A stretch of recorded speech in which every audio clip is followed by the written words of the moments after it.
কি দেখা যাচ্ছে না বলে নেই নাকি? হ্যাঁ? ক্যামেরার সামনে দেখা যাচ্ছে না বলে কি ভাইয়া নাই নাকি? ক্লাসে? ভাইয়া তো ক্লাসে আছি।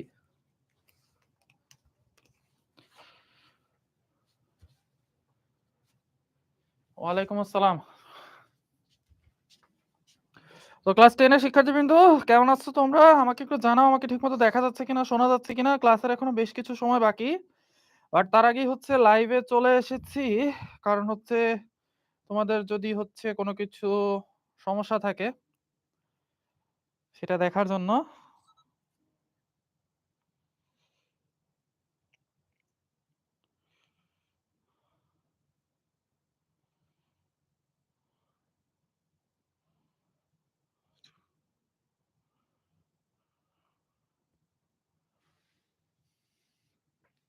আচ্ছা ওকে।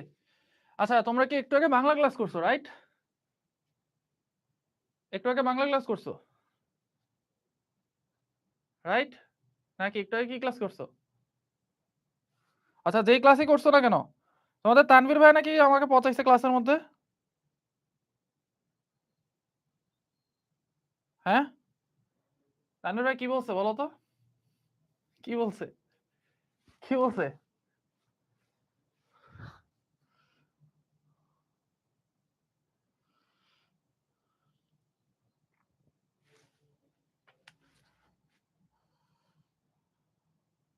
26 ব্যাচ।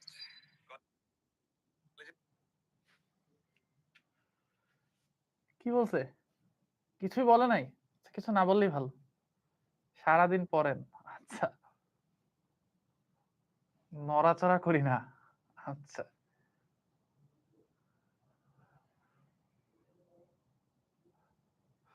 বসে থাকতে পছন্দ করি। আচ্ছা, বোর্ড পরীক্ষার লেখা যারা জানতে চাচ্ছ তাদের জন্য অলরেডি আমাদের যে অপার স্টুডেন্টস গ্রুপ ওটাতে পোস্ট করা আছে। আমি তোমাদের ক্লাস 6 টু 10 এসএস ফিউচার স্কুলের যে গ্রুপ আছে ওটাতেও পোস্ট করে দিব, প্যারা নাই। কিভাবে লিখতে হয় এটা আমি বলে দিব, টেনশন নিও না, ইনশাআল্লাহ লিখে দেব, ঠিক আছে? আচ্ছা আমি অলস। আচ্ছা, আচ্ছা যাক, তাও খারাপ কিছু বলে নাই। ওকে, নাইস। ঠিক আছে চলো, আমরা জীবকোষ ও টিস্যুর কতটুকু পর্যন্ত পড়ছিলাম মনে আছে? জীবকোষ ও টিস্যুর কতটুকু পর্যন্ত আমরা পড়েছিলাম সেটা কি তোমাদের কারো মনে আছে? তোমরা কিন্তু একটা ক্লাস বেশি পাচ্ছ এই চ্যাপ্টারে, হ্যাঁ? মানে ক্লাস 9 এ ওরা একটা ক্লাস কম পাচ্ছে।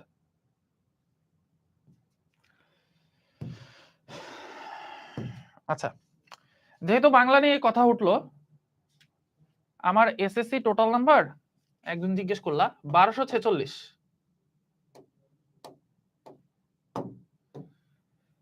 1246। যে ঢাকা বোর্ডে ফার্স্ট হয়েছিল সে পাইছিল 1252 না 54। আমার ছিল 46। ঠিক আছে, যে থার্ড হয়েছিল সে মোস্ট প্রবাবলি 1240 ছিল। আমরা তিনজনই মেডিকেলে পড়তেছি এখন। আমরা দুইজন হচ্ছে সলিমুল্লাহ মেডিকেল আর ও হচ্ছে ঢাকা মেডিকেলে।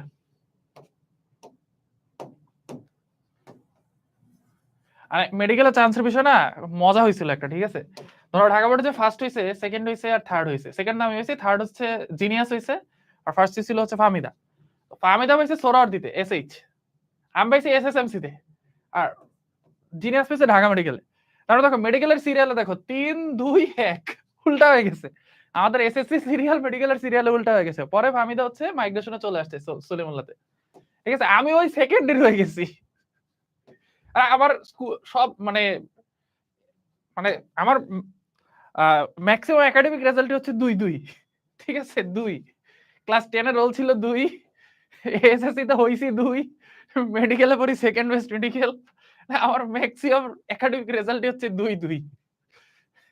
আচ্ছা, আচ্ছা ও বাংলার কথাই যেহেতু আসলো, তানভীর যেহেতু এত কিছুই বোঝে, তানভীর কি তোমাদের এটা শিখাইছে আকৃতি আর আকারের মধ্যে ডিফারেন্স কি? আমি যে গত ক্লাসে তোমাদেরকে আবরণী টিস্যু পড়াইছি, আবরণী টিস্যু পড়ানোর সময় বলছি আকৃতির ভিত্তিতে শ্রেণী বিভাগ, রাইট? আকৃতির ভিত্তিতে শ্রেণী বিভাগ। সো এই আকৃতি আর আকার এই দুটোর মধ্যে ডিফারেন্স বলো দেখি। তানভীর তোমাদের কি পড়াইছে বলো। আমি নেক্সট লেভেলের টপার না রে শোনা, আমি নেক্সট লেভেলের টপার না। আমি হচ্ছে মোটামুটি পড়াশোনা করছি। যদি হচ্ছে তুমি মনোযোগ দিয়ে পড়াশোনা করো, টেকনিক ফলো করো। দেখো, পড়াশোনা সবাই করে, অনেক স্টুডেন্ট পড়াশোনা করে, বাট পড়াশোনা করতে হবে টেকনিক্যালি। ঠিক আছে, বিল্ডিং এর তুমি যদি 20 তলায় উঠতে যাও, লিফট দিয়ে উঠতে পারবা, সিঁড়ি দিয়ে উঠতে পারবা, আবার দড়ি বেয়ে উঠতে পারবা। এখন তোমাকে হচ্ছে জানতে হবে যে কোন ওয়েতে সহজে উপরে উঠা যায়। বোঝা গেছে? এখন তোমার কাছে আমি 3টা অপশন দিলাম যে বাবা তুমি লিফট দিয়ে ওঠো, দড়ি দিয়ে ওঠো, অথবা তুমি হচ্ছে সিঁড়ি বেয়ে ওঠো। এখন তুমি উঠলা হচ্ছে দড়ি বেয়ে। এটা কি আমার দোষ না তোমার দোষ? বলো, এটা কি আমার দোষ না তোমার দোষ? অফকোর্স তোমার দোষ। কারণ তোমাকে আমি 3টা অপশনই দিছি। তুমি চাইলে সিঁড়ি দিয়ে উঠতে পারো, দড়ি দিয়ে উঠতে পারো, লিফট দিয়ে উঠতে পারো। তুমি উঠছো কি দিয়ে? উঠছো হচ্ছে দড়ি দিয়ে, দড়ি বেয়ে বেয়ে উঠছো। আমার দোষ না, তাই না? সো তোমার সামনে এসএসসি এইচএসসি তে ভালো করার জন্য টেকনিক ফলো করতে হবে। তোমাকে তোমাকে আগে কি পড়বা তার আগে তোমাকে আগে কত বেশি পড়বা। তোমরা অনেক সময় একটা কোশ্চেন করো, এটা হচ্ছে কোশ্চেনটা রং, ঠিক আছে? তোমরা একটা জিনিস কোশ্চেন করো, ভাইয়া দিনে কত ঘন্টা পড়বো? না, দিস কোশ্চেন ইজ টোটালি রং। তোমাকে কোশ্চেন করতে হবে, ভাইয়া আমি দিনে কি পড়বো? তুমি যদি পড়া 6 ঘন্টার মধ্যে কমপ্লিট করতে পারো, তুমি যদি দিনের পড়া 4 ঘন্টার মধ্যে কমপ্লিট করতে পারো, দ্যাটস ফাইন। তোমার তো দরকার নেই 16 ঘন্টা পড়ার। আর তুমি যদি সারা বছর 16 ঘন্টা করে পড়ো, তুমি পাগল হয়ে যাবে, তুমি সাধারণ মানুষ থাকবে না, তুমি পাগল হয়ে যাবে। সারা বছর পড়তে হয় হচ্ছে দিনে 5 ঘন্টা থেকে 6 ঘন্টা হাইয়েস্ট। হাইয়েস্ট যদি ধরি তাহলে দিনে 5 থেকে 6 ঘন্টা পড়তে হয় সারা বছর। কি বলছি বুঝছো? পরীক্ষার 3 মাস আগে তোমাকে পড়তে হবে দিনে 12 ঘন্টা। আমি 16 ঘন্টা কেন পড়ছি? কারণ আমি সারা বছর তো তেমন ভালো করে পড়াশোনা করিনি, এই জন্যই 3 মাসে আমার গ্যাপ পড়ছে। বাট তুমি পরীক্ষার আগের 3 মাসে হাইয়েস্ট 10 ঘন্টা পড়ো, এই ইনশাল্লাহ এনাফ তোমার পরীক্ষার সিলেবাস কভার করার জন্য। বোঝা গেছে? বাট তুমি সারা বছর, অনেকে বলে আমি সারা বছর 12 ঘন্টা 10 ঘন্টা 16 ঘন্টা পড়ছি, এগুলো করে জীবনেও রেজাল্ট ভালো করা যায় না। বোঝা গেছে? পড়াশোনাটা হচ্ছে একটা ম্যারাথন দৌড়ের মতো। দেখবা যারা ম্যারাথন দৌড়ায়, তোমরা কখনো ম্যারাথন দৌড়াইছো? ম্যারাথন দৌড়াইলে ম্যারাথনের শুরুটা কিন্তু করতে হয় আস্তে আস্তে, স্লো স্লো, আস্তে আস্তে আস্তে আস্তে আস্তে। তুমি যখন লাস্ট 1 কিলোমিটারে চলে যাবে ম্যারাথনের, তখন হচ্ছে তোমাকে সর্বশক্তিতে দৌড় মারতে হবে। কারণ তুমি জানো আর 1 কিলোমিটার তুমি দৌড়াইতে পারলেই তুমি ম্যারাথন জিতে গেছো। কিন্তু তোমার 40 কিলোমিটারের ম্যারাথন, তুমি যদি শুরুর 5 কিলোমিটার জোরে দৌড়ায় তোমার এনার্জি খায়া ফেলো, তাহলে কিন্তু বাকি আর 35 কিলোমিটার তুমি দৌড়াইতে পারবা না। তোমাকে কি করতে হবে? 39 কিলোমিটার তুমি আস্তে আস্তে দৌড়াবা, আস্তে আস্তে দৌড়াবা। লাস্টের যে 1 কিলোমিটার, ওইটাতে তোমার সর্বশক্তি দিয়ে দৌড়াবা। কারণ কি? কারণ ওই 1 কিলোমিটার দৌড়ানোর পরে তোমার কিন্তু রেস্ট নিতে পারবা তুমি, তাই না? কিন্তু তুমি যদি শুরুর 5 কিলোমিটার জোরে দৌড়াও, এরপরে কিন্তু রেস্ট নেওয়ার সময় নেই, তোমার কিন্তু থামার সময় নেই। বোঝা গেছে? তাহলে পড়াশোনা করতে হয় স্লোলি। পড়াশোনা প্রেসারটা দিতে হয় কখন? পরীক্ষার 3 মাস আগে বা পরীক্ষার 2 মাস আগে। বুঝাইতে পারছি আমি? কি আমরা অনেকেই এটা করি যে পরীক্ষা হচ্ছে আরো 10 মাস পরে, আমি এখন থেকে একদম দিনে 12 ঘন্টা করে পড়া শুরু করছি। না, এভাবে এনার্জি থাকবে না তোমার। পরীক্ষা যদি 10 মাস পরে হয়, তাহলে তুমি এখন প্রথম 8 মাস তুমি দিনে 5 ঘন্টা করে পড়বা বা 4 ঘন্টা করে পড়বা। বোঝা গেছে? এর বেশি না, এর বেশি বললে ভালো লাগবে না পড়াশোনা করতে, এনার্জি থাকবে না। কি হবে আমি বলি, তোমার প্রথম 7-8 মাস তুমি যদি অনেক বেশি পড়াশোনা করে ফেলো, তাহলে ওই পরীক্ষার আগের 2 মাসে গিয়ে তোমার একটা মানে জীবনে চলে আসবে, আরে আমি তো অনেক পড়াশোনা করছি, আমার পড়াশোনা না করলেও চলবে। বাট তুমি যদি পরীক্ষার 10 মাস বাকি, তুমি যদি প্রথম 8 মাস অল্প অল্প 5 ঘন্টা করে পড়ছো, তাহলে তোমার মনের মধ্যে একটা তাড়া থাকবে যে হ্যাঁ আমি তো একটু ফাঁকিবাজি করছি, আরাম করে 8 মাস পড়ছি, পরীক্ষার আগে 2 মাস বাকি, এখন একটু বেশি করে আমি পড়াশোনা করি। বুঝতে পারছো? এটা হচ্ছে টেকনিক, ঠিক আছে? সো আরেকটা জিনিস আমি যেটা বললাম, এখন এই যে আমি 5 ঘন্টার কথা বলতেছি না, তোমাকে জানতে হবে তোমাকে কি পড়তে হবে, কোনটা পড়তে হবে, কোনটা বাদ দিতে হবে, ঠিক আছে? সো যখনই কোনো ভাইকে জিজ্ঞেস করবা যে ভাইয়া সাউন্ড, আবার সাউন্ড, সাউন্ডের কি হয়েছে? সাউন্ড তো ঠিকই আছে। হ্যাঁ, দুই আর হয়ে যায়, তিহিম তাহিম বলছে 2 আর হয়ে যায়, সমস্যা নেই। তোমাকে জানতে হবে কি তোমাকে ওই পড়াশোনা শেষ হয়ে যায়, তুমি তত তাড়াতাড়ি তোমার ওই দিনের। বোঝা গেছে? তো কখনোই কাউকে জিজ্ঞেস করো না ভাই আপনি কত ঘন্টা পড়ছেন, জিজ্ঞেস করো আপনি কি পড়ছেন। আমি অ্যাজ এ স্টুডেন্ট, তোমরা তো ক্লাস 10 এর স্টুডেন্ট, তোমরা এসএসসি দিবা। আমি কিন্তু আমার বিগত 3 বছরের অনেক সাবজেক্টের 5 বছরের, মানে আমি তো 2018 সালে এসএসসি পরীক্ষা দিছি। 2018 সালের আগে 2017 থেকে 15 পর্যন্ত 8টা বোর্ডের যত কোশ্চেন আছে সব আমি সলভ করে ফেলছি। ঠিক আছে? সিকিউ এমসিকিউ সব সলভ করে ফেলছি। দেন হচ্ছে ফিজিক্স, ম্যাথ, কেমিস্ট্রি, এগুলোর ক্ষেত্রে বিগত 5 বছরের কোশ্চেন আমি সলভ করছি বোর্ডের। এর ফলে কি হয়ে গেছে, আমার একটা আইডিয়া হয়ে গেছে যে বোর্ডে কি প্রশ্ন আসতে পারে। কারণ বোর্ডের টিচাররা যখন কোশ্চেন করেন না, ওনারা হচ্ছে আগের বছরের কোশ্চেন গুলো নিয়ে বসেন, আচ্ছা দেখি তো আগের বছরে কি কি কোশ্চেন করা হয়েছে, দেন ওইগুলোর সাথে মিলাই ঝিলে একটা কোশ্চেন বানাই দেন। বোঝা গেছে? তো আমি কিন্তু ওই যে পরীক্ষার আগে লাস্টের 3 মাস আমি কি করছি, আমি টেস্ট পেপার করছি। বোঝা গেছে? তো তোমাকে জানতে হবে, পরীক্ষার আগে তোমরা সবাই দৌড়াও মডেল টেস্ট মডেল টেস্ট। আরে মডেল টেস্ট তো দিবাই, কিন্তু আগে তো নিজের ভিতরে ঢুকাইতে হবে কিছু, নিজে কিছু জানতে হবে, পড়তে হবে, তাই না? তারপরে না মডেল টেস্ট দিবা, রাইট? সো পরীক্ষার আগে হচ্ছে নিজের ভিতরে জ্ঞান ঢুকাবা। এই যে তোমরা সবাই বলতেছো ভাইয়া রাইটিং এর টিপস দেন, রাইটিং এর টিপস দেন। আরে ভাই, রাইটিং এর টিপস দিব পরীক্ষার আগের দিন? আমি পরীক্ষার আগের দিন ধরো তুমি বাংলার সব কবিতা মুখস্থ, তোমার বাংলার সব কবিতা মুখস্থ, ঠিক আছে? এখন তোমার পরীক্ষার আগে আমি বলে দিলাম, আচ্ছা শোনো, বাংলার যে ঘ নাম্বার আছে না, এই ঘ নাম্বার তুমি 4টা প্যারায় লিখবা, এবং প্রথম প্যারায় তুমি এক বাক্যে কথা লিখবা, তুমি রাজি কি রাজি না।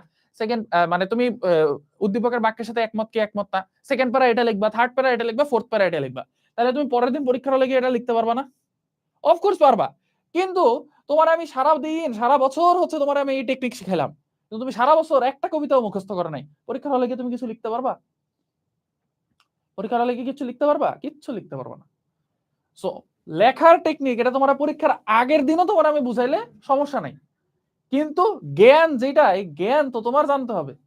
বোঝা গেছে? আচ্ছা তাহলে আসো, আমরা আজকে বেশি কিছু পড়বো না, পেশি টিস্যু নিয়ে আমরা শুরু করি। সেটা হচ্ছে ভ্রূণের মেসোডার্ম থেকে তৈরি সংকোচন প্রসারণশীল বিশেষ টিস্যুকে হচ্ছে পেশি টিস্যু বলে। সো মেসোডার্ম জিনিসটা কি? আমরা যারা প্রাণীরা আছি, কোয়াড্রাটা পর্বের, আমরা হচ্ছে ত্রিস্তরী প্রাণী। ত্রিস্তরী প্রাণী মানে হচ্ছে এটা হচ্ছে আমাদের বাইরের স্তর, এটা হচ্ছে আমাদের মাঝখানে ভেতরের স্তর, আর বাইরের স্তর আর ভেতরের স্তরের মাঝখানে একটা স্তর আছে, এটা হচ্ছে মধ্য স্তর, ঠিক আছে?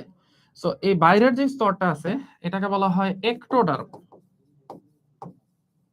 ভেতরের যে স্তরটা আছে এটাকে বলা হয় এন্ডোডার্ম, আর মাঝখানের যে স্তরটা আছে এটাকে বলা হয় মেসোডার্ম। ওকে, সো মেসো মানে মাঝখানে, এই মাঝখানের স্তরটাতে থাকে হচ্ছে পেশি, ঠিক আছে? মেসো মানে মাঝখানে, মতে মেসো মতে মাসেল, এই মাঝখানের স্তর থেকে আমাদের তৈরি হয় এই পেশি টিস্যুগুলো, ঠিক আছে? আচ্ছা, এখন এই পেশি কোষগুলো কিরকম, কয় ধরনের, সেটা আমাদের জানতে হবে। নরমালি হচ্ছে আমরা পেশি টিস্যুকে 3 ভাগে ভাগ করি। পেশি টিস্যুতে আমরা কি করি বলতো? আমরা আমাদের বিভিন্ন অঙ্গ নড়াচড়া করতে পারি, রাইট? আচ্ছা, তো পেশি টিস্যু হচ্ছে 3 ধরনের: ঐচ্ছিক পেশি, অনৈচ্ছিক পেশি এবং হৃৎপেশি। আমাদের এই ঐচ্ছিক পেশি, অনৈচ্ছিক পেশি এবং হৃৎপেশি এইটার ছবি হচ্ছে আঁকতে হবে। চলো আমরা একটু আঁকা ট্রাই করি।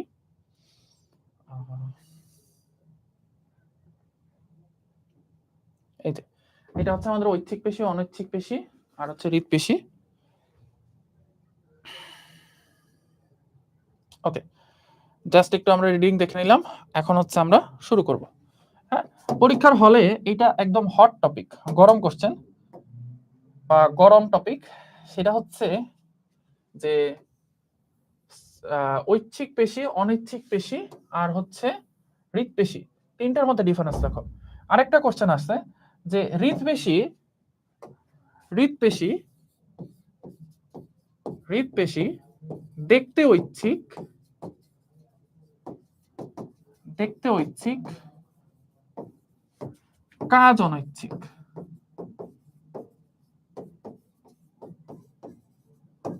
ওকে, হৃৎপেশি হচ্ছে দেখতে ঐচ্ছিক পেশির মতো বা কাজ অনৈচ্ছিক পেশির মতো। ওকে, আচ্ছা, তো এইটার মানে কি তোমরা বুঝো? আমাকে একটু জানাও তো।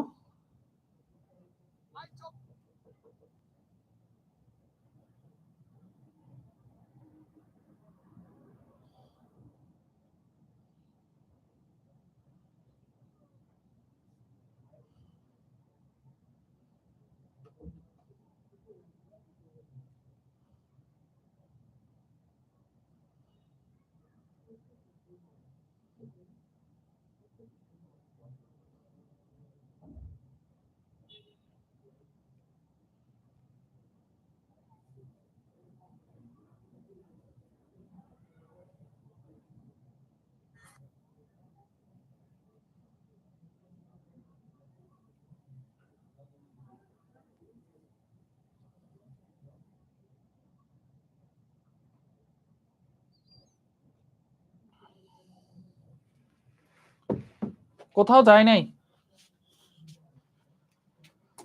হৃৎপেশি দেখতে ঐচ্ছিক, কিন্তু কাজ হচ্ছে অনৈচ্ছিক পেশির মতো, ঠিক আছে? আচ্ছা, এখন চলে আসো আমরা হচ্ছে আমাদের ঐচ্ছিক পেশি দেখব। ঐচ্ছিক পেশি দেখতে কেমন? দেখো, ঐচ্ছিক পেশিগুলো দেখতে হচ্ছে এরকম নলাকার। এই এটা হচ্ছে একটা ঐচ্ছিক পেশি, এটা হচ্ছে আমাদের আরেকটা ঐচ্ছিক পেশি, এটা হচ্ছে আমাদের আরেকটা ঐচ্ছিক পেশি। সো এই জায়গায় একটু খেয়াল করে দেখো, আমার ঐচ্ছিক পেশির কোষগুলো দেখতে কিসের মতো? নলের মতো, রাইট? সো এটা হচ্ছে নলাকার, এবং এদের নাম কি কি পেশি বলতেছি আমরা? ঐচ্ছিক পেশি।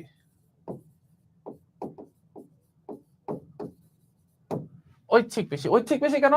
কারণ এদেরকে আমরা নিজেরা চাইলে নাড়াইতে পারি, আবার নিজেরা চাইলে এদেরকে বন্ধ করে রাখতে পারি।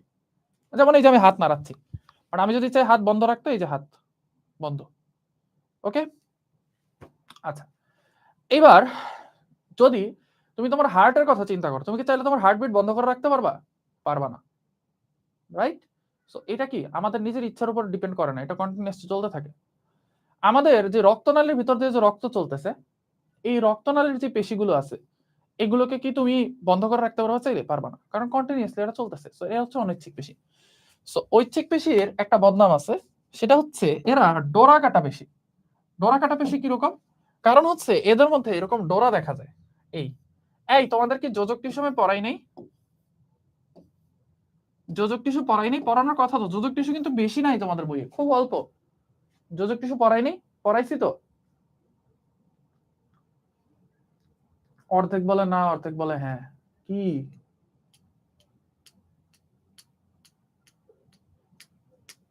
আচ্ছা, যোজক টিস্যু রিভিশন দেয়া দেবো, ঠিক আছে, সমস্যা নেই, সমস্যা নেই, কান্নাকাটি করো না, যোজক টিস্যু রিভিশন দেয়া দেবো।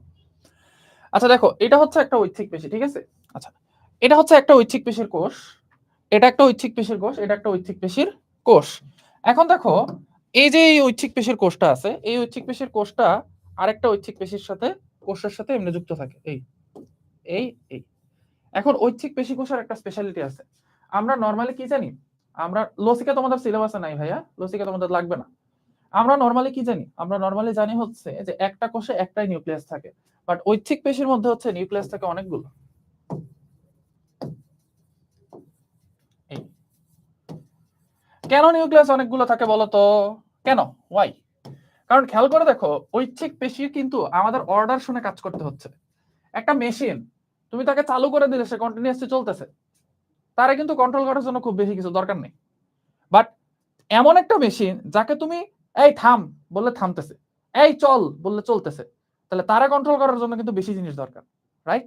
তাহলে ঐচ্ছিক পেশি যেহেতু আমরা নিজেদের ইচ্ছা মতো চালাইতে পারতেছি, থামাইতে পারতেছি, এই জন্য ঐচ্ছিক পেশির মধ্যে কি দরকার? বেশি কন্ট্রোলার দরকার। এই জন্য হচ্ছে বেশি নিউক্লিয়াস থাকে। আর অনৈচ্ছিক পেশি কি, ও কন্টিনিউয়াসলি জন্মের পর থেকে একটা নির্দিষ্ট ভাবেই চলতেছে, সুতরাং ওর কি, ওর কোনো কন্ট্রোলার দরকার নেই এক্সট্রা, ঠিক আছে? আচ্ছা, তাহলে আমরা ঐচ্ছিক পেশির মধ্যে কেন বেশি নিউক্লিয়াস থাকে এটা বুঝে ফেললাম। এবার ঐচ্ছিক পেশির আরেকটা হচ্ছে ডোরা কাটা পেশি। কি পেশি?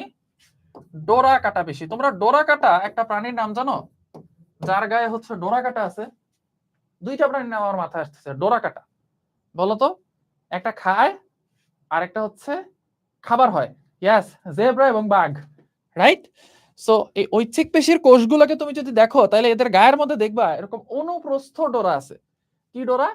অনুপ্রস্থ ডোরা। এখন দেখো, এই অনুপ্রস্থ ওয়ার্ডটা তোমরা বোঝো না, দেখছো? তোমরা বাংলা ক্লাস যদি করতে ভালো না লাগে, তোমরা বায়োলজি ক্লাসে চলে আসবা, কারণ বায়োলজি ক্লাসে তোমরা বাংলা অনেক ওয়ার্ড শিখতে পারবা। যেমন এই অনু মানে হচ্ছে দিকে, এটা কি তোমাদের তোমাদের তানভীর ভাইয়া বলছে? অনু মানে যে দিকে, অনু মানে হচ্ছে দিকে, আর প্রস্থ মানে হচ্ছে প্রস্থ, জানোই?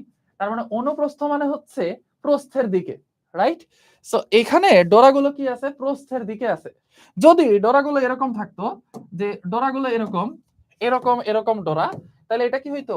অনুদৈর্ঘ্য, কারণ দৈর্ঘ্যের দিকে আছে ডোরা, ঠিক আছে? আচ্ছা, এবার চলে আসো যে এই অনুপ্রস্থ ডোরা অ্যাকচুয়ালি কিভাবে থাকে। অনুপ্রস্থ ডোরা মানে কি, আমার এই কোষগুলোর মধ্যে এরকম এরকম দাগ দাগ থাকে না। এটা খুবই মজার, খুবই ইন্টারেস্টিং। আমি যখন শিখছি না, আমার খুব মজা লাগছে। একটা জিনিস দেখবা, যখন আমরা সায়েন্সের কোনো টপিক বুঝি না, অনেক ট্রাই করতেছি, বুঝতেছি না বুঝতেছি না বুঝতেছি না, বাট হুট করে যখন এটা বুঝে ফেলি না, তখন এটা অন্যরকম একটা আনন্দ আসে। মানে এটা ভাষায় প্রকাশ করা পসিবল না। মানে অদ্ভুত ধরনের একটা ভালো লাগে, আরে এই জিনিসটা এইভাবে ঘটে, এতদিন তো বুঝি না, এটা এইভাবে ঘটে। বোঝা গেছে? সো এইরকম। আচ্ছা, তো এটা নিয়ে হচ্ছে সায়েন্টিস্টরা যে অ্যাকচুয়ালি সায়েন্স নিয়ে গবেষণা করে কতটা মজা পান, এটার জন্য হচ্ছে তোমাদের ওই যে কি যেন একটা প্লবতার নীতি আবিষ্কার করছে, সায়েন্টিস্টের নাম কি যেন ছিল বলো তো?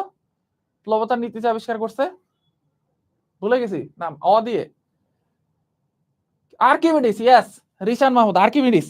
আর্কিমিডিস সম্পর্কে একটা গল্প প্রচলিত আছে না, যে উনি হচ্ছে রাজা হচ্ছে ওনাকে একটা স্বর্ণের মুকুট দিয়ে বলছে যে এই স্বর্ণের মুকুটে কোনো ভেজাল আছে কিনা আমাকে বের করে দাও। তো আর্কিমিডিস কি করছে, ওই স্বর্ণের মুকুটটাকে পানিতে চুবাইছে। সে বাথটাবে গোসল করতেছিল নাঙ্গা ভুঙ্গা হয়ে, তো তখন সে কি করছে, সেখানে হচ্ছে তার বাথটাবের মধ্যে মুকুটটাকে চুবাইছে। সে মজার ব্যাপার খেয়াল করে দেখছে যে বাথটাবে যতটুকু সে মুকুটটা চুবাইছে ততটুকু পরিমাণ পানি হচ্ছে পড়ে গেছে বাথটাব থেকে। তো সে সেখান থেকে বের করছে যে যখন কোন একটা বস্তুকে পানিতে ডোবানো হয় তখন ওই বস্তুর যে আয়তন, ঠিক সমপরিমাণ আয়তনের পানি কি করা হয়, ঠিক সমপরিমাণের আয়তনের পানি হচ্ছে সরায় ফেলা হয়, রাইট? তো তখন সে এখান থেকে কি করছে, ওই মুকুটের খাদ আবিষ্কার করে ফেলছে। কিভাবে আবিষ্কার করছে এটা পরে অন্য কোনো ক্লাসে বলবো ইনশাল্লাহ, ঠিক আছে? আর না বুঝলে তোমাদের রাহাত ভাই, নাজিম ভাই, ইয়া ভাই, আমাদের মাশরুম ভাই, সরি মাশরুর ভাই, মাশরুর ভাইকে হচ্ছে জিজ্ঞেস করবা, ঠিক আছে? মাশরুর ভাইকে জিজ্ঞেস করো, ভাইরা বলে দিবে। আচ্ছা, তো আর্কিমিডিস যখন এই জিনিসটা আবিষ্কার করছিল, এই যে এই কি জানো মুকুট, মুকুটের খাদ বের করার পদ্ধতি আবিষ্কার করেছিল, তখন সে কিন্তু ওই জন্মদিনের পোশাকে দৌড় দিছে রাজার কাছে, ইউরেকা ইউরেকা বলে, তাই না? এরকম একটা গল্প আছে। তো এটা হচ্ছে আমাদের এখন শুনতে মনে হচ্ছে আরে কি ওর পাগল না কি, ও এরকম দৌড় দিছে জন্মদিনের পোশাকে। বাট যখন তুমি ওই টাইপের কোনো ডিসকভারি করবা তখন তোমারও এরকম মাথা ঠিক থাকবে না, ঠিক আছে? আচ্ছা, তাহলে দেখো এইখানে একজন বলছে ভাই অল সাবজেক্টের টিচার। ভাই ইন্টারমিডিয়েট পর্যন্ত তো সব সাবজেক্টে পড়ে আসছি, ফিজিক্স কেমিস্ট্রি ম্যাথ। আমি তো হচ্ছে মেডিকেল অ্যাডমিশনে ফিজিক্স ক্লাসও নেই, কেমিস্ট্রিও পড়াই, ইন্টারমিডিয়েটে কেমিস্ট্রিও পড়াই, দেন হচ্ছে বায়োলজি তো পড়াই।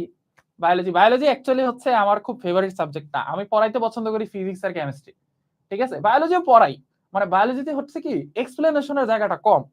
কিছু কিছু জায়গা আছে যেমন শ্বসন, সালোক সংশ্লেষণ, যেখানে হচ্ছে কেমিস্ট্রি আছে, আমার হচ্ছে কঠিন জিনিস পড়াইতে ভালো লাগে, সহজ জিনিসটা আমার পড়াইতে বিরক্ত লাগে, ঠিক আছে? সহজ জিনিস তো সবাই পারে, এটা পড়া লাভ কি, তাই না? আচ্ছা, যাই হোক, ম্যাথ আমি কিন্তু মোটামুটি ম্যাথ ভালো পারতাম, খারাপ যে পারতাম না তা না। ম্যাথে হচ্ছে আমি তো ইঞ্জিনিয়ারিং এ চান্স পাইছিলাম, ইঞ্জিনিয়ারিং পরীক্ষা দিয়েছিলাম। আর ইঞ্জিনিয়ারিং পরীক্ষা দিতে বলতে কি, আমাদের মেডিকেল ভর্তি পরীক্ষার আগে, এটা মাথায় রেখে জেনে রাখো, তোমাদের অনেক পড়া লাগবে, তাও আমি বলে দিই। কখনোই তুমি যেখানে ভর্তি হইতে চাও ওই ভর্তি পরীক্ষাটা ফার্স্টে দিবা না। কি বলছি? যখন তুমি কোথাও ভর্তি হইতে চাইবা ওই ভর্তি পরীক্ষাটা ফার্স্টে দিবা না। যেমন তুমি বুয়েটে ভর্তি হইতে চাও, তাহলে বুয়েটের ভর্তি পরীক্ষা কখনোই যাতে তোমার জীবনের প্রথম ভর্তি পরীক্ষা না হয়, তোমার প্রথম ভর্তি পরীক্ষা হবে অন্য কোনো ভর্তি পরীক্ষা, কারণ এটা হচ্ছে এক্সপিরিয়েন্স। তুমি যখনই কোনো একটা ভর্তি পরীক্ষা দিতে যাবা তোমার মধ্যে ভয় কাজ করবে, প্রথমবার ভর্তি পরীক্ষা দিতে গেলে ভয় কাজ করবে, ঠিক আছে? এই ভয়টা কাটানোর জন্য তুমি যে জায়গায় ভর্তি হতে চাও ওই ভর্তি পরীক্ষা হওয়ার আগে যতগুলো ভর্তি পরীক্ষা আছে সব জায়গায় ভর্তি পরীক্ষা দিয়ে আসবা। তাইলে কি হবে, তোমার ওই ভর্তি পরীক্ষার ভয়টা কেটে যাবে। কারণ ভর্তি পরীক্ষা অনেক সিলি সিলি মিস্টেক করে পোলাপান। কি মিস্টেক করে আমি বলি, গোল্লা ভিরাটে ভুল করে, নাম ভুল লেখে, বোঝা গেছে? এই টাইপের ভুলগুলো যাতে না হয় এই জন্য হচ্ছে তোমরা মেইন ভর্তি পরীক্ষার আগে আরো একটা ভর্তি পরীক্ষা দিয়ে নিবা। যেমন আমার যেমন হচ্ছে মেডিকেল ভর্তি পরীক্ষার আগে আইওটি ভর্তি পরীক্ষা হয়েছিল, ইসলামিক ইউনিভার্সিটি অফ টেকনোলজি, তোমরা শুনছো, অনেক ভালো একটা ইউনিভার্সিটি। কিন্তু এখানে হচ্ছে তোমার দেশে কেয়ামত হওয়া বাদে দেশে যা কিছু হোক, সরকার চেঞ্জ হয়েছে, দেশে বিপ্লব হয়েছে, কোনো কিছু না, ওদের 3 বছর 9 মাসে ওরা পাশ করা ফেলবে অনার্স, ওই 3 বছর 9 মাসই থাকবে, ঠিক আছে? খুব ভালো ভার্সিটি এটা ইঞ্জিনিয়ারিং এর জন্য আর কি। বুয়েট কুয়েট রুয়েট চুয়েটের সাথে আইওটি কেও ধরা হয়। তো আইওটিতে পরীক্ষা দিয়েছি আমি মেডিকেল ভর্তি পরীক্ষার আগে, টিকসি 164তম হয়েছিলাম। এমআইএসটিতে ভর্তি পরীক্ষা দিয়েছি, মিলিটারি ইনস্টিটিউট যেটা, সেটাতে 398তম ছিল পজিশন। আমি ইঞ্জিনিয়ারিং মেডিকেল দুইটারই প্রিপারেশন নিছি। এখন এটা বলার কারণ কি, ভাবনে আনা ডিইউ, তারপরে হচ্ছে অন্যান্য জায়গায় পরীক্ষা দিইনি, কারণ মেডিকেল ভর্তি পরীক্ষার অনেক পরে সব পরীক্ষা হয়েছে। বাট আমি এই কথাটা কেন বলতেছি, এই কথাটা বলার কারণ হচ্ছে আমি যখন ইন্টারমিডিয়েটে পড়াশোনা করছি আমি প্রত্যেকটা সাবজেক্ট ভালো করে বুঝছি। আমি যখন ম্যাথ সলভ করতে যাইতাম তখন আমি মনে করতাম আমি বুয়েটে পরীক্ষা দিব, সুতরাং একজন বুয়েটের স্টুডেন্ট যেভাবে ম্যাথ সলভ করে আমাকে ওইভাবে ম্যাথ করতে হবে। আমি যখন বায়োলজি পড়তাম আমার তখন মনে হতো যে আমি মেডিকেলে ভর্তি পরীক্ষা দিব, সুতরাং একজন মেডিকেলের স্টুডেন্ট যেভাবে বায়োলজি পড়ে আমাকে সেভাবে বায়োলজি পড়তে হবে। আমি যখন কেমিস্ট্রি ম্যাথ করতাম তখন চিন্তা করতাম একটা বুয়েটের স্টুডেন্ট কিভাবে কেমিস্ট্রি ম্যাথ করে আমাকে সেভাবে করতে হবে। যখন কেমিস্ট্রি আমি থিওরি পড়তাম তখন আমি এভাবে মনে করতাম যে একজন মেডিকেল স্টুডেন্ট যেভাবে কেমিস্ট্রি থিওরি মুখস্থ করে আমাকে সেভাবে পড়তে হবে। ফিজিক্সের ম্যাথ করতে গেলে একজন বুয়েটের স্টুডেন্ট কিভাবে ফিজিক্সের ম্যাথ সলভ করে ওইভাবে আমাকে ম্যাথ সলভ করতে হবে। আবার ফিজিক্সের থিওরি পড়তে গেলে একজন মেডিকেল স্টুডেন্ট কিভাবে ফিজিক্সের থিওরি মুখস্থ করে আমাকে ওইভাবে পড়তে হবে। ঠিক আছে, কখনোই কোনো সাবজেক্ট তুমি ইঞ্জিনিয়ারিং এ পড়তে চাও দ্যাটস ফাইন, বাট ইঞ্জিনিয়ারিং এ পড়তে গিয়ে তুমি বললে আমি বায়োলজি পড়বো না, এই টাইপ কাজ করবা না। বায়োলজি যখন পড়বা তখন মনে করবা যে তুমি মেডিকেলে পড়বা, তুমি তোমার টার্গেট ইঞ্জিনিয়ারিং, কিন্তু তুমি তোমার ব্রেনকে বুঝাবা যে আমি মেডিকেলে পড়বো। তোর একজন মেডিকেল স্টুডেন্ট যেভাবে বায়োলজির প্রিপারেশন নেয় আমাকে ওইভাবে বায়োলজির প্রিপারেশন নিতে হবে। ঠিক আছে, পড়া তো একই, তাই না? এটা হচ্ছে একটা রুলস আছে, আমি ঠিক ভুলে গেছি রুলসের নামটা। তুমি যদি কোনো একটা কাজ নিয়ত করো 3 মাসে করবা, তাহলে তোমার ব্রেন এমন ভাবেই কাজ করবে যাতে তুমি ওই 3 মাসেই কাজটা কমপ্লিট করো। আর তুমি যদি নিয়ত করো তুমি ওই 3 মাসের কাজটাই 3 ঘন্টায় করবা, তাহলে তোমার ব্রেন এমন ভাবেই প্ল্যান করবে যাতে তুই 3 ঘন্টায় তুমি কাজটা কমপ্লিট করতে পারো। ঠিক আছে, এটা একটা রুলস আছে, এটা আমাদের ব্রেনের রুলস। বোঝা গেছে?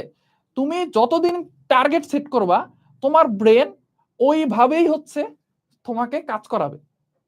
বোঝা গেছে? আচ্ছা আচ্ছা, আসো এবার আসো আমরা কিসে ছিলাম, যে ডোরা কাটা দাগ। দেখো খেয়াল করে দেখো, মাইক্রোফাইব্রিল বলে একটা কথা আছে, মাইক্রোফাইব্রিল। দেখো ফাইব্রিল মানে হচ্ছে ছোট সুতা, ফাইবার মানে হচ্ছে সুতা, ফাইবার মানে হচ্ছে সুতা, আর ফাইব্রিল মানে হচ্ছে ছোট সুতা, ছোট সুতা। আর মাইক্রো মানে হচ্ছে ছোট, তার মানে ছোট সুতার চেয়েও ছোট, মানে এগুলো হচ্ছে অনেক চিকন চিকন সুতা।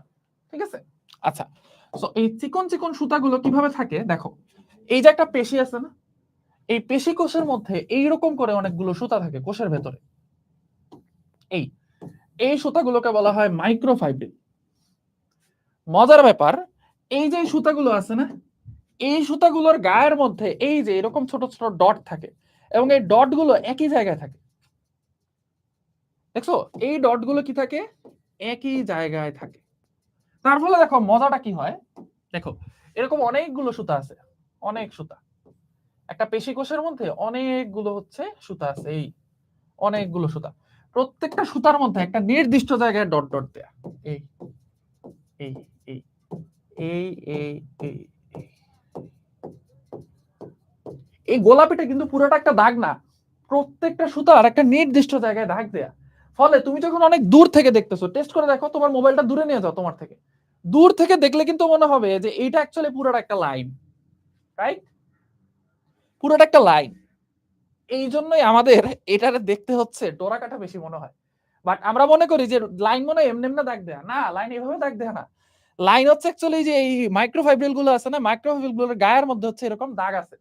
তো অনেকগুলো দাগ যখন এক লাইনে থাকে তখন এদেরকে আমাদের এরকম মনে হয়, ঠিক আছে, ডোরা কাটার মতো মনে হয়। বোঝা গেছে? আচ্ছা এখন বলবা যে ভাই এই যে দাগগুলো এগুলো কিভাবে আসে, এই দাগগুলো আসে হচ্ছে অ্যাক্টিন এবং মায়োসিন প্রোটিনের মাধ্যমে। কিভাবে? এই যে মাইক্রোফাইব্রিল আছে না, এই যে সাদা সুতা, সাদা সুতা একটা আমি নিলাম, এই সাদা সুতাটা অ্যাকচুয়ালি দুইটা প্রোটিন নিয়ে গঠিত। দুইটা প্রোটিনের মধ্যে দেখো সাদা সুতার এইটুকু হচ্ছে ধরো অ্যাক্টিন, অ্যাক্টিন নামক একটা প্রোটিন, আবার এই সুতার এইটুকু হচ্ছে তোমার মায়োসিন নামক একটা প্রোটিন। ঠিক আছে, এই অ্যাক্টিন মায়োসিনের মধ্যে একটা জায়গাতে কি থাকে, এই যে এরকম কালারটা থাকে। সো এই কালারটা প্রত্যেকটা সুতাতেই এই কালারটা এই জায়গাতেই থাকে। সো আমাদের মনে হয় যে এখানে কোনো ডোরা কাটা দাগ আছে। বোঝা গেছে? বোঝা গেছে? আচ্ছা এখন চলে আসো আমাদের এই যে পেশি কোষ, ভালো করে খেয়াল করো, এটা কি একটা, এটা একটা পেশি কোষ। আবার কি বললাম, এটা একটা পেশি কোষ, এটা একটা কোষ, একটা কোষে অনেকগুলো নিউক্লিয়াস আছে। বাট মজার ব্যাপার, এই যে ঐচ্ছিক পেশি কোষ, ঐচ্ছিক পেশি টিস্যু আছে না, ঐচ্ছিক, ভালো করে মনোযোগ দাও, ঐচ্ছিক পেশি টিস্যু,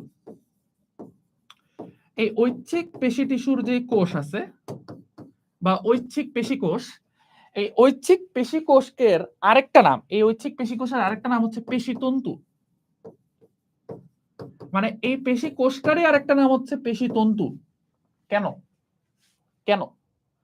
কারণ হচ্ছে এই পেশি কোষগুলোর দৈর্ঘ্য অনেক লম্বা কিন্তু প্রস্থ অনেক ছোট।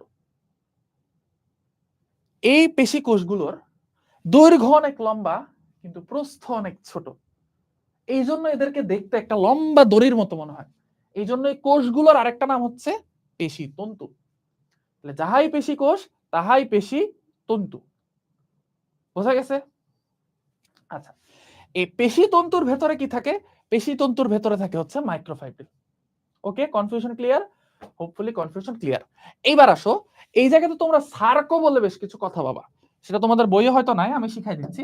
সেটা হচ্ছে সার্কো।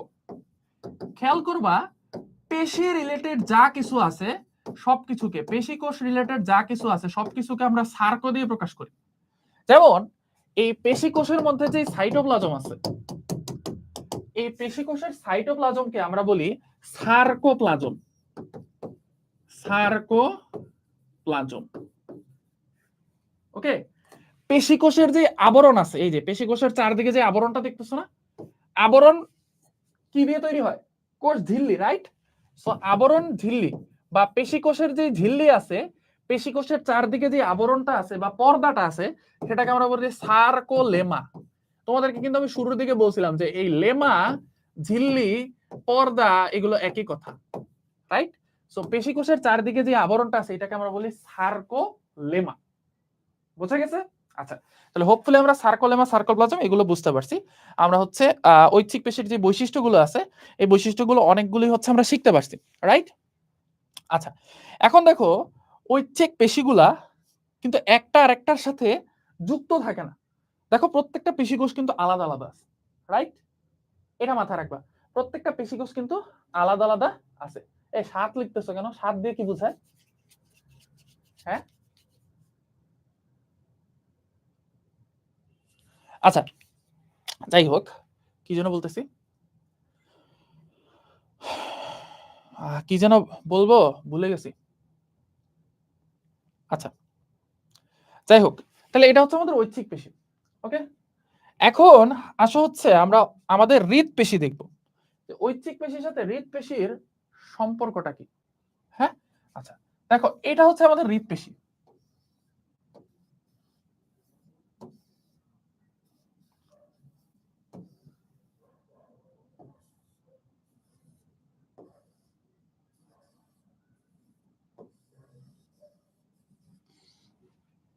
ওকে, আমরা প্রথমে দেখতেছি যে আমাদের দূর থেকে দেখতে মনে হচ্ছে যে ঐচ্ছিক পেশি আর হৃদপেশি তো দেখতে সেম, এবং হৃদপেশির মধ্যেও কিন্তু এরকম ডোরা কাটা থাকে, এই যে এরকম মাইক্রোফাইব্রিল থাকে, এই মাইক্রোফাইব্রিল, এই, এবং মাইক্রোফাইব্রিলের মধ্যে এরকম ডোরা থাকে, এটাকেও দেখতে ডোরা কাটার মতো মনে হয়। ওকে, সেম। প্রথম ডিফারেন্স আছে এখানে, হৃদপেশির মধ্যে নিউক্লিয়াস শুধুমাত্র একটা কোষে একটাই। হৃদপেশির মধ্যে একটা কোষে নিউক্লিয়াস একটাই, এটা হচ্ছে প্রথম ডিফারেন্স। কেন একটা কোষে নিউক্লিয়াস একটাই? কারণ হৃদপিণ্ড হৃদপিণ্ড সে যখন সংকোচন প্রসারিত হয়, হৃদপিণ্ড যখন সংকোচন প্রসারণ হয়, এটা কি আমাদের নিজেদের ইচ্ছার উপর ডিপেন্ড করে? তুমি চাইলে তুমি এখন চেষ্টা করো তো তোমার ব্রেনের অর্ডার দাও আমার হার্টের বিট বন্ধ করে দিতে, তুমি নিজের ব্রেনকে অর্ডার দাও যে তোমার হৃদপিণ্ডের কাজ বন্ধ করে দিতে পারবা? পসিবল না। আর হৃদপিণ্ডের কাজ বন্ধ হয় না আমাদের ইচ্ছায়, এটা হৃদপিণ্ড কন্টিনিউয়াসলি নিজের মতো চলতে থাকে। সো যে মেশিনটা নিজে নিজেই চলে অটোমেটিক, তারা তো চালানোর জন্য খুব বেশি বুদ্ধি লাগে না, এই কারণে নিউক্লিয়াস একটা। এটা হচ্ছে প্রথম ডিফারেন্স। সেকেন্ড ডিফারেন্স, সেটা দেখো, এইটা হচ্ছে একটা হৃদপেশির কোষ, ধরো এইটুকু পর্যন্ত একটা হৃদপেশির কোষ, ঠিক আছে? আচ্ছা এখানে না, এখানে দেই না, এটা হচ্ছে একটা হৃদপেশির কোষ, ঠিক আছে? এটাও আমরা দেখছি, এটাও দেখছি। বাট এখানে খেয়াল করো, এখানে দুইটা কোষ যখন লেগে থাকে, একটা কোষের সাথে যখন আরেকটা কোষ লাগে, তখন এই জায়গাতে কোনো পুরু স্তর ক্রিয়েট হয় না। এই যে এই জায়গাতে জাস্ট একটা পর্দা থাকে। বোঝা গেছে? এইখানে দেখতে মনে হচ্ছে যে অনেকগুলো পর্দা, বাট এখানে জাস্ট একটা পর্দা থাকে। এই দুইটা কোষের মাঝখানে, দুইটা পেশি কোষের মাঝখানে একটা পর্দা থাকে। এই, বাট এইখানে যখন একটা হৃদপেশি কোষ আরেকটা হৃদপেশি কোষের সাথে যুক্ত হয়, তখন এই মাঝখানের পর্দাটা অনেক পুরু হয়ে যায়। এই এই হচ্ছে আরেকটা কোষ। তাহলে এই যে মাঝখানের পর্দাটা পুরো হয়ে গেল, এটা কি দুইটা কোষের মাঝখানের পর্দা না? এই কারণে এটার নাম ইন্টারক্যালাটেড ডিস্ক। কিভাবে এটার নাম হইলো এরকম? আচ্ছা, তোমরা ডিস্ক বুঝো, ডিস্ক মানে হচ্ছে চাকতি। যারা চাকতি বুঝো না, চাকতি হচ্ছে ওই যে এরকম একটা জিনিস থাকে না, গোল প্লেটের মতো, এটারে গোল না, চ্যাপটা প্লেটের মতো, এটারে হচ্ছে এমনে ছুঁড়ে মারে, কি জানি বলে না, এটা কি জানি আছে না একটা এরকম যে খেলার মধ্যে যে মারে, কি জানি বলে এটার নাম, ভুলে গেছি। এই নাজমুল হুদা, স্প্যামিং করতেছো, সাবধান। নাজমুল হুদা, গোলক নিক্ষেপকা, চাকতি নিক্ষেপ হয় তোমাদের? চাকতি নিক্ষেপ? নাজমুল হুদা একটু বেশি ভালোবাসে আমাকে। নাজমুল হুদা অনেক বেশি ভালোবাসে আমাকে, এই কারণে কন্টিনিউয়াসলি লাভ দিয়ে যাচ্ছে, কিন্তু আমি তো এত ভালোবাসা চাই না। হ্যাঁ, বেশি হচ্ছে স্টুডেন্টরা বেশি ভালোবাসা দিলে সমস্যা। এই জন্য নাজমুল হুদা যাতে অন্য কারো কাছে তার এই ভালোবাসা প্রকাশ করে আসে, এই জন্য তাকে 3 দিনের ব্যান দিলাম আমি। হ্যাঁ, যদি তারপরেও তার ভালোবাসা না কমে তাহলে আমরা তাকে 7 দিনের ব্যান দিব। যদি তারপরেও তার ভালোবাসা না কমে, ভালোবাসা যদি উতলায় ওঠে, তাকে 15 দিনের ব্যান দিব। যদি দেখি যে তার মধ্যে ভালোবাসা এতই বেশি যে আমরা সেটাকে আর কন্ট্রোল করতে পারতেছি না, তখন আমরা তাকে সারা বছরের জন্য ব্যান দিয়ে তার ভালোবাসা অন্য কোথাও প্রকাশের সুযোগ করে দেব, তাই না? কারণ শিক্ষার্থীদের মেধা বিকাশের দায়িত্ব হচ্ছে আমাদের, তাই না? আমাদের একজন শিক্ষার্থী আমাদেরকে এত ভালোবাসে, তার এত মেধা, সুতরাং তাকে তার ভালোবাসা প্রকাশের সুযোগ করে দেয়া কিন্তু আমাদের উচিত, রাইট? তাই বলে অপাত্রে অজায়গায় ভালোবাসা প্রকাশ করতে যাওয়া যাবে না, ঠিক আছে? পাগলা সারের সামনে গিয়ে তুমি যদি বলো ভালোবাসি, আই লাভ ইউ মাই সার, একদম এমন গুতা দিবে, ওই গুতার চোটে চলে যাবে বৃন্দাবনে, ঠিক আছে? সো ভালোবাসতে হবে সঠিক জায়গায়, বোঝা গেছে? আচ্ছা, এখন চলে আসো, তাহলে দেখো ডিস্ক মানে হচ্ছে চাকতি, চাকতি নিক্ষেপ করি আমরা, রাইট? এখন এই জায়গায় খেয়াল করে দেখো, ধরো এই যে এটা হচ্ছে একটা পেশিকোষ। ওরে বাবা রে, উ এখানে হচ্ছে ওই পাটাতন রাখছে একটা, বুঝছো? এখানে ওই যে মাঝে মাঝে টিচাররা হচ্ছে পাটাতনের উপরে উঠে লিখে আর কি, যাতে এখানে লেখা যায় সুন্দর মতো। পর্দার ওই পাশে রাখছে তো আমি খেয়াল করিনি, পায়ের মধ্যে লাগছে পানি আনার সময়। আচ্ছা দেখো, বোতল আনার সময় আর কি পায়ের মধ্যে লাগছে পাটাতন। এখন দেখো এটা হচ্ছে আমাদের একটা পেশিকোষ, ঠিক আছে? আচ্ছা ফাইন। এবার এই পেশিকোষটা দেখতে কিরকম মনে হচ্ছে? একটা সিলিন্ডারের মতো। বাট এটা যদি আমি এখান থেকে দেখি, তাহলে এখান থেকে দেখতে এটাকে কিসের মতো মনে হচ্ছে? একটা, এই পার্টটা, জাস্ট এই পার্টটা দেখতে একটা বৃত্তের মতো মনে হচ্ছে না? এখন দেখো এইখানে যদি আমি আরেকটা বোতল এনে যুক্ত করি, আরেকটা বোতল এনে যুক্ত করি, এবং এই মাঝখানের জায়গাটা যদি আমি মোটা করে দিই, এই মাঝখানের জায়গাটা যদি আমি মোটা করে দিই, তাহলে এই যে এইটুকু জায়গা, এটা কি একটা চাকতির মতো হয়ে যাবে না? আমি কি বলছি বুঝতে পারছো?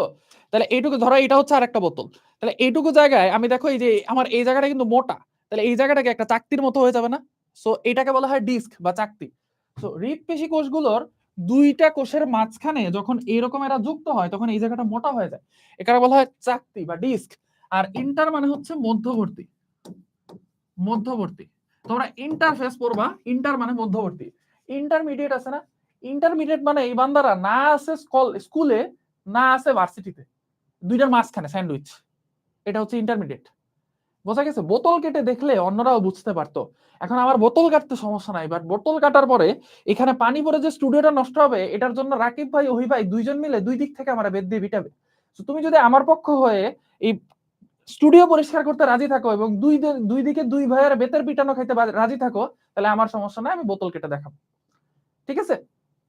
আচ্ছা, সো আমাদের হৃৎপেশির ক্ষেত্রে আমরা দেখলাম যে হৃৎপেশির মধ্যে কি থাকে, দুইটা কোষের মাঝখানে পুরো একটা ডিস্কের মতো থাকে, এবং হৃৎপেশির মধ্যে ডোরা কাটা থাকে। বাট হৃৎপেশির মধ্যে কি থাকে? একটা নিউক্লিয়াস।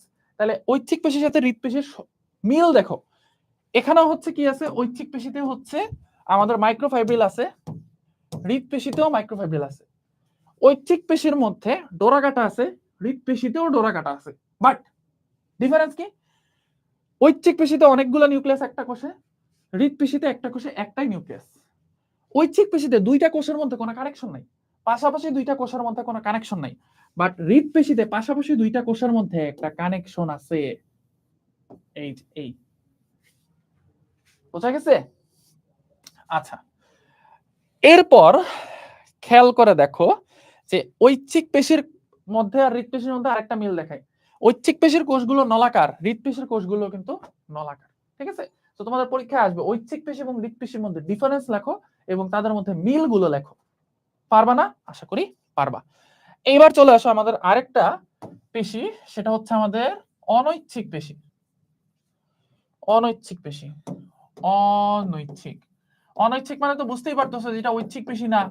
এই অনৈচ্ছিক পেশির আরেকটা নাম হচ্ছে ডোরাহীন পেশি, ডোরাহীন পেশি বা নন স্ট্রায়াটেড মাসেল, নন স্ট্রায়াটেড।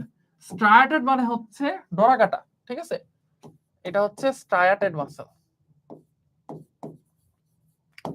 এখন খেয়াল করো, এই অনৈচ্ছিক পেশি দেখতে কিসের মতো? অনৈচ্ছিক পেশি দেখতে হচ্ছে আমাদের এইরকম, এই এরকম দুই পাশে সরু, মাঝখানে মোটা, এবং অনৈচ্ছিক পেশির মধ্যে একটাই কোষ থাকে, সরি একটাই নিউক্লিয়াস থাকে। বাট অনৈচ্ছিক পেশির মধ্যে কি আছে? মাইক্রোফাইব্রিল কিন্তু এখানেও আছে, বাট মাইক্রোফাইব্রিলে কি নাই? ডোরা কাটা নেই। ঠিক আছে, এটা হচ্ছে আমাদের অনৈচ্ছিক পেশি কোষ। বোঝা গেছে? আচ্ছা, ও ইয়েস, আমি এতক্ষণ ভুল বলছি। কি ভুল বলছি আমি বলি, আমি মাইক্রোফাইব্রিল বলছি না, এটা মাইক্রোফাইব্রিল না, এটা মায়োফাইব্রিল। সরি, ইয়েস, কেউ একজন আমাকে ঠিক করে দিছো, যে আমাকে ঠিক করে দিছো, তোমাকে অনেক অনেক ধন্যবাদ ভাইয়া, অনেক অনেক ধন্যবাদ, thank you thank you thank you thank you. এটা হবে মায়োফাইব্রিল, আমি মাইক্রোফাইব্রিল বলছি না, এটা হবে myofibril. Sorry sorry sorry, very much sorry, এটা হবে মায়োফাইব্রিল। মায়ো মানে পেশি, ঠিক আছে, আর ফাইব্রিল মানে হচ্ছে ক্ষুদ্র সুতা বা ছোট সুতা, চিকন সুতা, চিকন সুতা, আর ফাইবার মানে হচ্ছে সুতা। ঠিক আছে, ঠিক আছে, এমএস মোস্ট প্রবাবলি তুমি বলছো, thank you very much, thank you. হ্যাঁ, একজন টিচার, শোনো, তুমি যখন কোন একটা কিছুতে সাফল্য অর্জন করবা, তখন দুইজন মানুষ খুশি হবে। একজন হচ্ছে তোমার প্যারেন্টস বা বাবা মা, আরেকজন হচ্ছে তোমার টিচার। ম্যাক্সিমাম টিচারই চায় তার স্টুডেন্ট তার চেয়েও ভালো হোক। বোঝা গেছে? সো টিচারের চেয়ে তুমি যদি ভালো হইতে পারো, টিচারের চেয়ে বেশি জ্ঞান নিতে পারো, তাহলে সেটা টিচারের জন্য গর্বের, যে না, আমি আমার স্টুডেন্টকে এমন ভাবে ট্রেন করছি যে সে আমার চেয়েও কি করছে, বেশি জানতে পারছে। বোঝা গেছে? ওকে, আচ্ছা, এবং টিচারের কাজ কিন্তু জাস্ট শিখানো না, টিচারের কাজ হচ্ছে কিভাবে শিখতে হবে এটা শিখানো। যেমন তুমি ধরো প্রচন্ড ক্ষুধা লাগছে তোমার, আমি তোমার হচ্ছে একটা মাছ কিনে দিলাম বাজার থেকে, তাহলে তোমার আমি খাওয়াইলাম কয়দিন? একদিন। কিন্তু তোমাকে আমি যদি নদীর মধ্যে নিয়ে মাছ ধরাটা শিখাই দেই, তাহলে তোমার কি সারা জীবনের জন্য মাছ খাওয়ার কিন্তু আমি ব্যবস্থা করে দিলাম। একজন টিচারের কাজ সেটাই। তোমাকে পরীক্ষা পাশ করা শেখানো, সেটা কিন্তু একটা টিচারের দায়িত্ব না। এই যে আমি তোমাদেরকে পড়াচ্ছি যে হ্যাঁ দেখো, এইভাবে এইভাবে পড়তে হয়, এই যে প্রত্যেকটা ওয়ার্ড ভেঙে ভেঙে পড়তে হয়, সার্কো মানে কি, সার্কোলেমা মানে কি, মায়োফাইব্রিল কেন, ডোরা কাটা কেন থাকে, এই যে এইভাবে অ্যাপ্রোচটা ইম্পর্টেন্ট। তুমি কিভাবে পড়াশোনা করতেছো সেটা ইম্পর্টেন্ট, তুমি কত বেশি পড়াশোনা করলা সেটা ইম্পর্টেন্ট না। বোঝা গেছে? একটা টিচারের কাজ হচ্ছে একটা স্টুডেন্টকে শেখানো কিভাবে পড়াশোনা করতে হয়, কিভাবে কোন একটা সাবজেক্ট পড়তে হয়। বোঝা গেছে? জাস্ট মুখস্থ করা দেয় একটা টিচারের কাজ না। আচ্ছা চলো, চলে আসি আমরা নেক্সট টপিকে। সেটা হচ্ছে আমাদের স্নায়ু টিস্যু। এটা খুবই সিম্পল, খুবই ইজি। আমরা চলো দেখি। স্নায়ু টিস্যু হচ্ছে আমাদের যেই নার্ভাস সিস্টেম আছে, এটার যে একক, সেগুলোকে বলা হয় নিউরন। আমরা একটা নিউরনের ছবি আঁকবো। নিউরন অনেক টাইপসের হয়, আমরা এটার মধ্যে হচ্ছে আমাদের সবচেয়ে ফেমাস যেই টাইপসটা বা সবচেয়ে বেশি থাকে যেটা, সেটা আঁকবো। এটা, এটাকে বলা হয়, এটা হচ্ছে আমাদের স্নায়ু কোষ। এটা হচ্ছে আমাদের স্নায়ু কোষ। তোমরা অনেকেই মনে করো যে এই পুরোটা মনে হয় স্নায়ু কোষ। কই গেল? তোমরা অনেকেই মনে করো এই পুরোটা মনে হয় স্নায়ু কোষ। নো, এই পুরোটা স্নায়ু কোষ না। স্নায়ু কোষ হচ্ছে জাস্ট এইটুকু অংশ। এটাকে বলা হয় স্নায়ু কোষ অথবা কোষ দেহ। আর এই স্নায়ু কোষ থেকে দুইটা জিনিস তৈরি হয়, দুই টাইপের জিনিস তৈরি হয়। একটা হচ্ছে এই যে ছোট ছোট কিছু সুতার মতো তৈরি হয়,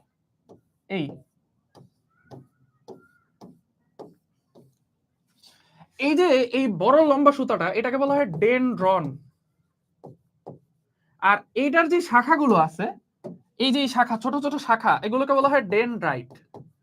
দেখবা বায়োলজিতে নরমালি যার নাম বড় তার সাইজ ছোট, আর যার নাম ছোট তার সাইজ বড়। তাহলে দেখো, ডেনড্রন থেকে হচ্ছে ডেনড্রাইট তৈরি হয়। এটা হচ্ছে ডেনড্রন, আর এটা হচ্ছে, এগুলো হচ্ছে ডেনড্রাইট। ডেনড্রনের শাখা হচ্ছে ডেনড্রাইট।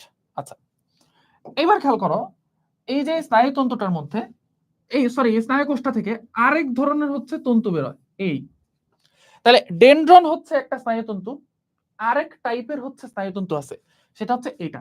এটাকে বলা হয় অ্যাক্সন। এটা হচ্ছে এরকম থাকে, এই এই এই এই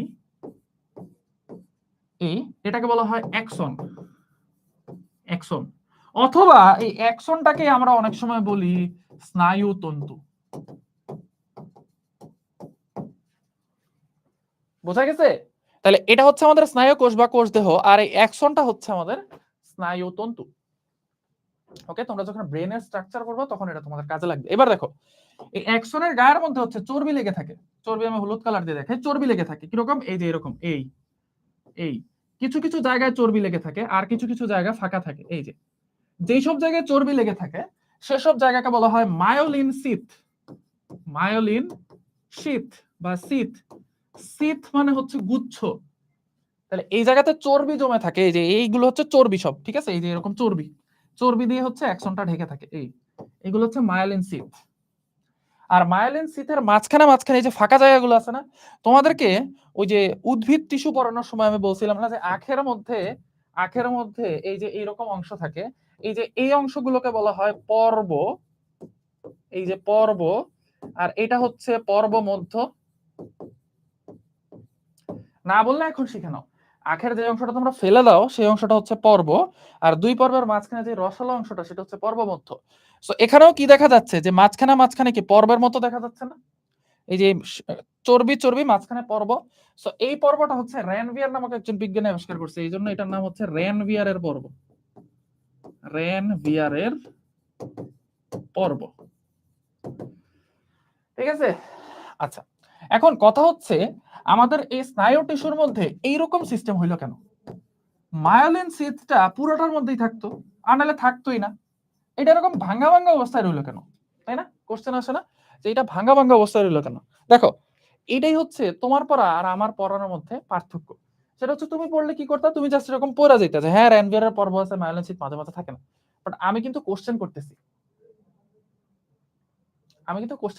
কি কেন মায়োলিন শীথ মাঝখানে মাঝখানে ফাঁকা থাকে, মায়োলিন শীথের কেন মায়োলিন শীথের মাঝখানে মাঝখানে ফাঁকা থাকে? কারণ হচ্ছে দেখো, কারণ হচ্ছে তুমি একটা জায়গায় চিন্তা করো, তুমি একটা জায়গায় হেঁটে হেঁটে যাচ্ছ, আরেকটা জায়গায় লাফায় লাফায় যাচ্ছ, কোনটার স্পিড বেশি?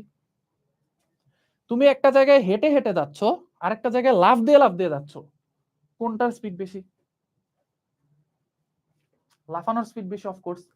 সো মজার ব্যাপার যেটা হয়, আমাদের যে স্নায়ু উদ্দীপনা এটা হচ্ছে একটা ইলেকট্রিক্যাল সিগন্যাল এবং chemical signal, mostly chemical signal. তো কেমিক্যাল সিগন্যালটা বা ইলেকট্রিক্যাল সিগন্যালটা কি করে, এখান থেকে সে হচ্ছে লাফ দিয়ে এখানে আসে, আবার সে লাফ দিয়ে এখানে আসে, আবার লাফ দিয়ে এখানে আসে, লাফ দিয়ে এখানে আসে, লাফ দিয়ে এখানে আসে, লাফ দিয়ে এখানে আসে, এইভাবে যায়। সো এইভাবে যেহেতু লাফায় লাফায় সিগন্যালটা যায়, এই জন্য হচ্ছে আমাদের স্নায়ু উদ্দীপনার স্পিডটা অনেক বেশি। প্রতি সেকেন্ডে, আমি ভুলে গেছি এটা মোস্ট প্রবাবলি 100 মিটার অথবা 200 মিটার, মোস্ট প্রবাবলি 200 মিটার, প্রতি সেকেন্ডে 200 মিটার পর্যন্ত হচ্ছে আমাদের স্নায়ু উদ্দীপনা, মানে সেকেন্ডের মধ্যে চলে যায় আমাদের স্নায়ু উদ্দীপনা। বোঝা গেছে? এই যে এই ইলেকট্রিক্যাল সিগন্যালটা এটা আমাদের এই চর্বির মধ্য দিয়ে যাইতে পারে না, এই জন্য এটা কি করে লাফায় লাফায় যায়, এই জন্য এটা স্পিড বেড়ে যায়। বোঝা গেছে? আচ্ছা, এইবার দেখো, এইখানে হচ্ছে আমাদের আরেকটা স্নায়ু কোষ আঁকবো আমরা। ও আচ্ছা, বলে নেই, এই যে পুরাটা আছে না, এই পুরাটাকে একসাথে বলা হয় নিউরন। স্নায়ু কোষ এবং স্নায়ুতন্তু পুরাটাকে একসাথে বলা হয় হচ্ছে নিউরন। এই নিউরনই হচ্ছে আমাদের স্নায়ুতন্ত্রের একক। বোঝা গেছে? হোপফুলি বুঝতে পারছো। আচ্ছা, এটাকে বলা হয় অ্যাক্সন হিলক। দেন হচ্ছে তোমাদের দেখে আছে কিনা এটা, না তোমাদের এটা নাই, আচ্ছা তাহলে পড়াবো না। আচ্ছা, ডেনড্রন, ডেনড্রাইট, অ্যাক্সন এগুলো বুঝছো। এবার একটা জিনিস বাকি আছে, সেটা হচ্ছে সিনাপস। সিনাপস, চলো আমরা একটু সিনাপসটা দেখি। আচ্ছা, আমি বুঝতেছি না, একটা স্টুডেন্ট বলতেছে বাই বাই, তাই না? বাই বাই মানে সে ক্লাস থেকে চলে যাচ্ছে। তাহলে ক্লাস থেকে চলে গেলে আমার সাথে এখন ক্লাস করতেছে 543 জন, তাহলে একজন কমে যাওয়ার কথা, আমি দেখি উল্টো স্টুডেন্ট বাড়তেছে। আমি সায়েন্সটা বুঝলাম না, মানে স্টুডেন্ট চলে গেলে তো ক্লাসের স্টুডেন্ট সংখ্যা কমার কথা, কিন্তু উল্টা স্টুডেন্ট বাড়তেছে, অদ্ভুত কাহিনী। আচ্ছা যাই হোক, এটা হচ্ছে আমাদের কোষ দেহ, এগুলো হচ্ছে আমাদের ডেনড্রন বা ডেনড্রাইট। দেখি তোমরা বিট করতে পারো কিনা, ক্লাস 9-এ 545 জন ছিল, দেখি তোমরা কয়জন থাকো। আচ্ছা, সো একটা জায়গা থেকে কি তৈরি হবে, অ্যাক্সন। সো এখান থেকে অ্যাক্সন তৈরি হইলো,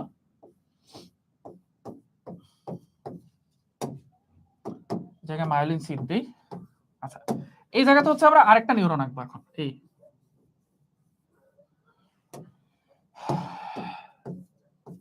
এই এই এই সো এই জায়গাতে দেখো দুইটা নিউরনের মধ্যে আমরা কানেকশন করতেছি, হ্যাঁ, দুইটা নিউরনের মধ্যে আমরা কানেকশন করতেছি।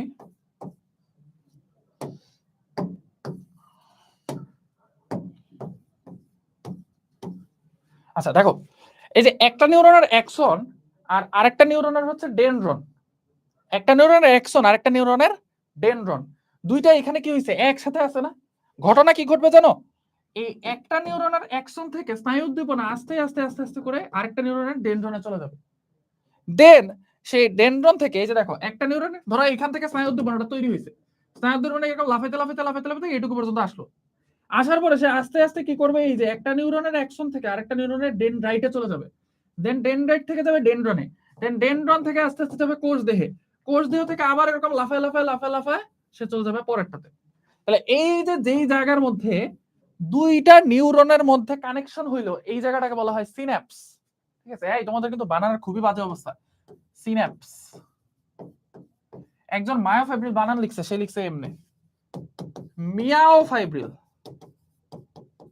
মিয়াওফাইব্রিল, সে মনে বিড়াল অনেক পছন্দ করে, সে লিখছে মিয়াওফাইব্রিল। তো এই টাইপের বানান লিখলে আমি এখন মজা করতেছি, কিন্তু স্যাররা কিন্তু এত মজা করবে না, স্যাররা সুন্দর মতো দুইটা রসগোল্লা ধরাই দেবে হাতে, ঠিক আছে, এমন রসগোল্লা ধরাই দেবে যেটা খাইতেও পারবে না, ঠিক আছে। আচ্ছা, তো আমরা সিনাপস বুঝে গেলাম।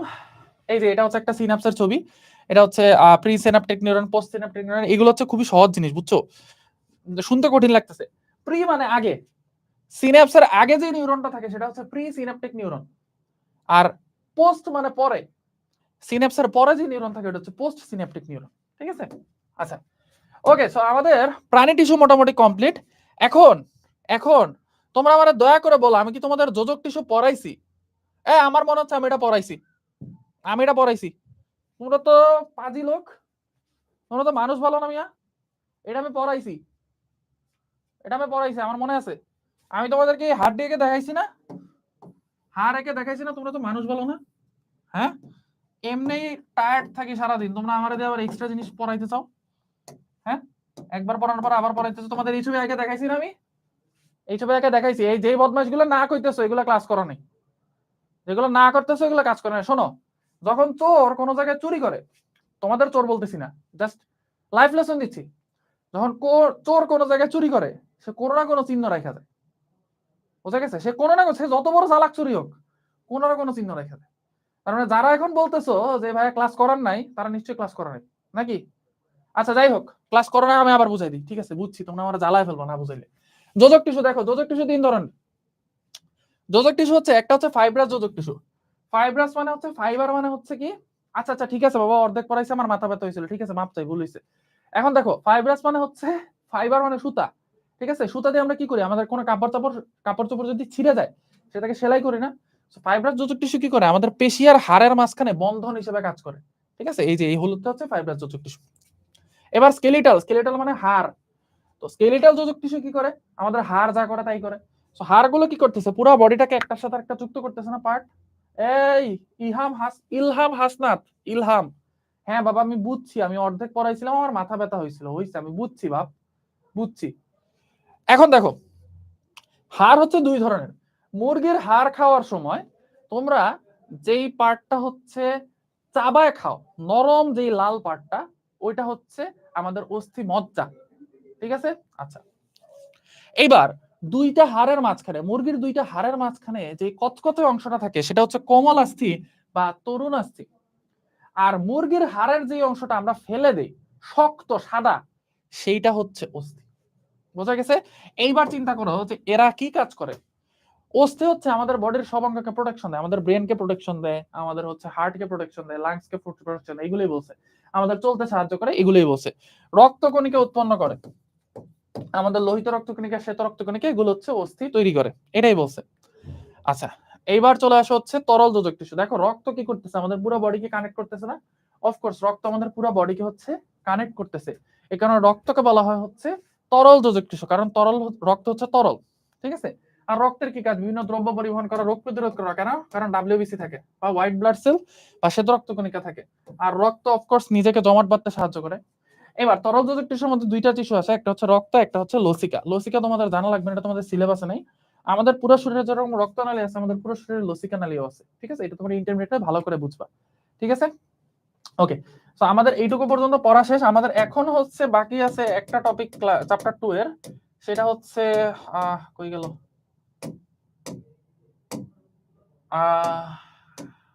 এই যে এটা অঙ্গ ও তন্ত্র। আমি একটু 2 মিনিট রেস্ট নেই, হ্যাঁ, অনেকক্ষণ কথা বলছি, গলা ব্যথা হয়ে গেছে, ঠিক আছে। 2 মিনিট, আমি জাস্ট, তোমরা অঙ্গ এবং তন্ত্র কাকে বলে সেটা একটু আমাকে কমেন্ট করে জানাও, যে অঙ্গ কাকে বলে আর তন্ত্র কাকে বলে।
এই তোমরা কেউ পালা যায় না কিন্তু, তোমরা কিন্তু মহা দুষ্ট ভাই। একটু ক্লাসে ব্রেক নিলে তোমরা পালা যাও, আমি কিন্তু সব দেখতেছি কে কি করতেছো, কি আকাশ করতেছো, ঠিক আছে?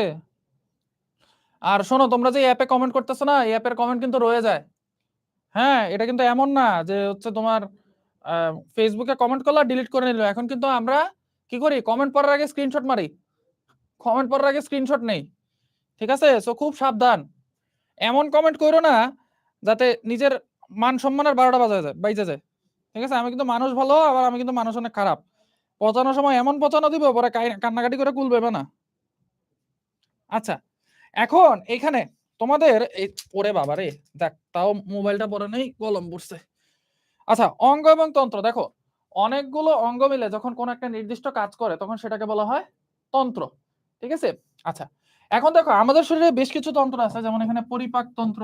আবার বললো না ভাইয়া দেখা দেখা লিখতেছে, হ্যাঁ, এই পরিপাক তন্ত্র ভাইয়ারা যখন মেডিকেলে পড়ি তখন শুধু এই পরিপাক তন্ত্র না, এই পরিপাক তন্ত্র কি কি করে না করে এই সেই হ্যান ত্যান সব আমাদের পড়তে হয়, ঠিক আছে? বাট আমি তোমাদের বইয়ের সিরিয়ালে কোন তন্ত্র কিভাবে দিছে ওটা দেখতেছি জাস্ট। আচ্ছা, এরপরে আছে হচ্ছে শ্বসন তন্ত্র। আর তোমরা তো স্টুডেন্টরা না, তোমরা হচ্ছে একটু দুষ্ট, হ্যাঁ, তোমরা হচ্ছে নিজেদের পড়াশোনার খেয়াল নাই, স্যারের একটা ভুল পাইলে আরে মজা, স্যারের ভুল পাইছি এইবার খাইছি স্যাররে, ঠিক আছে? তো এই জন্য তোমাদের সাথে হচ্ছে সাবধানে ডিলিংস করতে হয়। আর তোমরা তো এখন জেন জি, তাই না? জেনারেশন জেড, আমিও কিন্তু জেন জি, ঠিক আছে? তোমরাও জেন জি, আমিও জেন জি।